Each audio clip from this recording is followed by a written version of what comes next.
God is so close to us. We all come here for about 5 minutes in the eyes of eternity, if we get to live to be 90.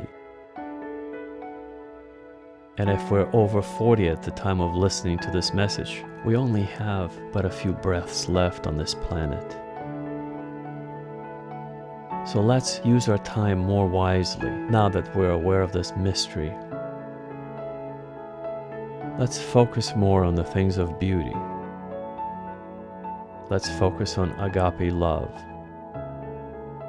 Agape is a Greek word for the highest form of divine, unconditional love of God. In fact, it's the force that holds all things together in our universe. So how do we find this agape love? Well, the answer is quite simple. We must be on the frequency of God to be filled with agape love and to share it with others. And the only way to do that would be by going on a 7-day fast with prayer and meditation. Almsgiving is a very important part of the process. We should not neglect anyone who is coming to us for help. We should help the homeless, the widows, the orphans, with everything we can. For it is more blessed to give than to receive. But most importantly, we must pray for peace in our hearts, in our families, on our planet, and in the universe.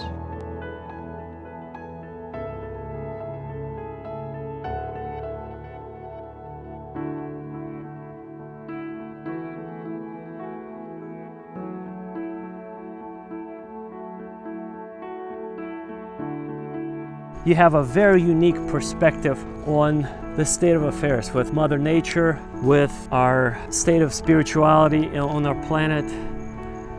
Everybody's suffering today. Everybody's in a constant state of fear and almost panic. You were blessed to live in the nature for many years by yourself, essentially away from all the hustle and bustle of a metropolitan area.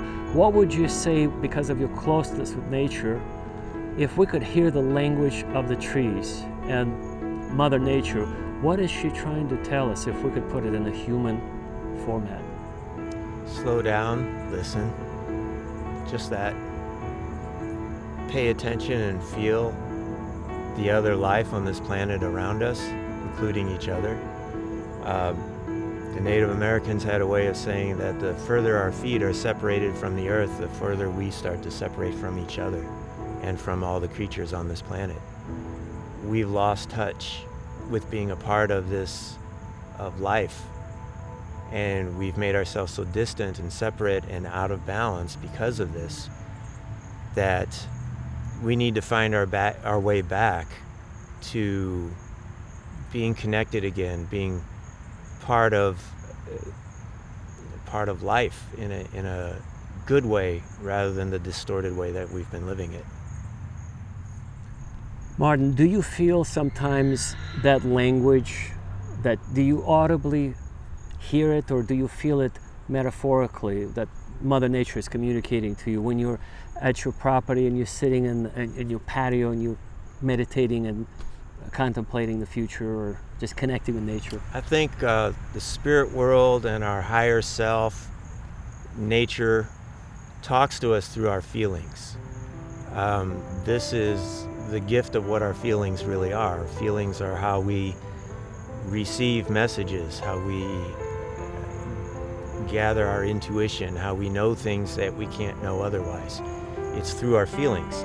By paying attention to our feelings, we start to find out where we're out of balance, or what we might need to do different. Sometimes the feeling can be, sit down, relax, just stop, just take a breath.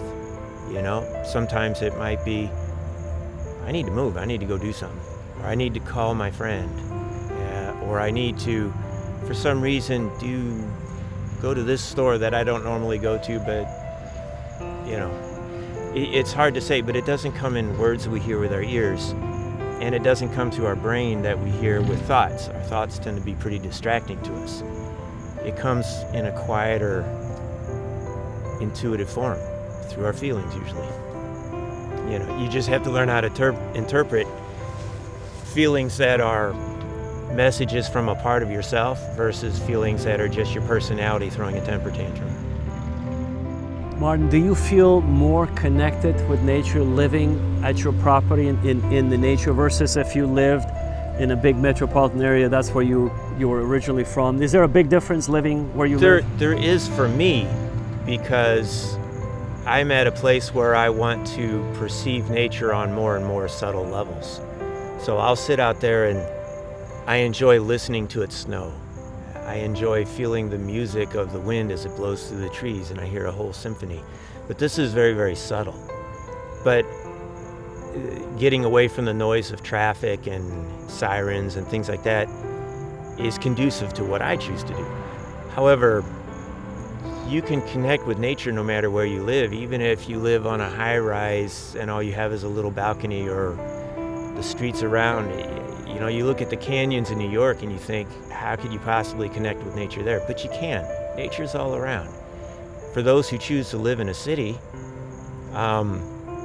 they have their reasons for being there, and these are good, valid reasons. There's still nature you can connect with, and it may surprise you. It may be a weird bug that lands on your window, you know, or a bird that nests in the corner of a building, or maybe just watching something fly by. But nature's all around. We can find it. And it could be trees, grass, wind, snow, anything. Would you say that Mother Nature is in pain because of the human activity? That's one way to put it. You can use any number of metaphors to conceptualize it however feels appropriate to you. But yeah, we are injuring in our planet, but you also got to understand there's a lot of life on this planet. Many forms of life we don't even know about. They're too small to see. And all life has feelings in some way or another. Not exactly the way we do, but still does. How important is forgiveness for human beings to be able to get past certain trauma that happened in their lives? It's crucial. Without forgiveness, you cling to your pain. And it becomes something that follows you everywhere. And it permeates every cell of your body, and in time even changes your DNA. You can't move on if you can't let go. And you can't let go if you can't forgive. How do we forgive, Martin? What's the process? Love. Ultimately, love is the answer for everything. Learn to love that which you do not love. That is not easy to do. That is the whole journey of life for most of us. But when you can reach a place where you can love that which makes you want to pull your hair out and scream and possibly even be violent, you'll find that you have gone far on the path toward spiritual oneness. And that sounds all etheric and everything, but ultimately that's the answer. Learn to love. And we learn to love by understanding. Understanding is the pathway through to love. We fear what we don't understand. If there's something you don't feel comfortable with, something you fear, something you're angry with, learn to understand it, and then you'll find that your perceptions change. For instance, if you're afraid of insects, study them, get to know them, look at them on a magnified level. Notice their mouth parts, how they live, how they go through their lives, what they do. It stops being scary and it starts being fascinating. But that which you understand, you don't fear. Many people in the world, Martin, tend to view love from a biblical or the Quranic standpoint. Agape love is the highest form, they say, of unconditional, divine, perfect love of God that we cannot fully comprehend, that holds all things together in our universe. Would you say that's an accurate description of love? That's pretty good. Unconditional love is agape love. And it is the highest form of love. It is the highest form of anything. most people's concept of love is very, very limited based on what they can understand and what they've experienced and what they know. The whole journey of life is learning more, learning to expand yourself, to experience more, to feel more, to understand more. And that ultimately leads toward agape love, unconditional love. And how do we practice that love, agape love? There's only one way, and you said it in your question. Practice. Practice it. When you find yourself experiencing anything, ask yourself, what would love do? When you're making a decision or a choice or faced with something and dealing with another person, ask yourself, what would love do? You might find yourself going, well, if I was love, I might say this different. I might handle it different. I might recognize that this person's being aggressive with me because this person's afraid. If I address the fears, then everything changes. It's amazing how fast that can happen. So seek to understand and seek to practice love. And you got to know, though, that like when you're practicing and learning any skill, you're going to fail a lot.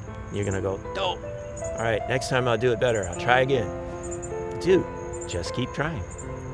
So we're back at proverbial love your neighbor parable. That's a perfect parable. Well, it's not a parable. It's a Commandment. It wasn't really a commandment. It was a more of an admonition. Admonition. Or a suggestion, like, here's the answer. When he said that, it was an answer to a question. It's like, how do I get there? There you go. Love your neighbor. Ultimately, this is where it leads. And this seems very simplistic and naive to a lot of people. But let me give an example. It's like if you ask children, how do we stop the war? The children will usually say, well, that's easy. Let's just put down our guns and shake hands and we'll be friends. And all the adults go, oh, isn't that really cute? How naive, but that's quaint and cute. But in the end, when the war stops, that's what happens. It's just a matter that the adults need an excuse before they can allow themselves to do it. Isn't it one of the reasons why Jesus said, do not forbid them to come to me, because for such is the kingdom of heaven? Yeah, children have a purity. They're closer to the source. As they get older, they start taking on the stuff that we taught them, which usually isn't that good. Jesus was very perceptive. Yeah, we almost have a way of negatively programming the children. Not almost. You want to watch you want to know what we're teaching your children? Watch them play. Watch what they're playing. That will show you what we're teaching them. Martin, what would be an ideal situation, ideal society where if we had a way of, let's say, an eco-village or eco-community where we could raise our children properly in the principles of agape love, what kind of society would we have then? I think if we would teach our children from an early age about life, about living, about how to work with their bodies and their minds to become healthy, strong people, how to heal themselves, how to eat well, how to be psychologically balanced and strong, how to recognize their own fears, how to recognize their strengths, how to share love, how to deal with their problems. These things we would teach first. The other things will come as it goes. But a balanced, healthy human being does better in society no matter what kind of society that is, whether it's an urban society, a rural society, a technologically advanced society, a nature-based society, it doesn't matter. And many cultures throughout history did focus on that more than we do. We tend to train our children to be workers. You can see where that's led us.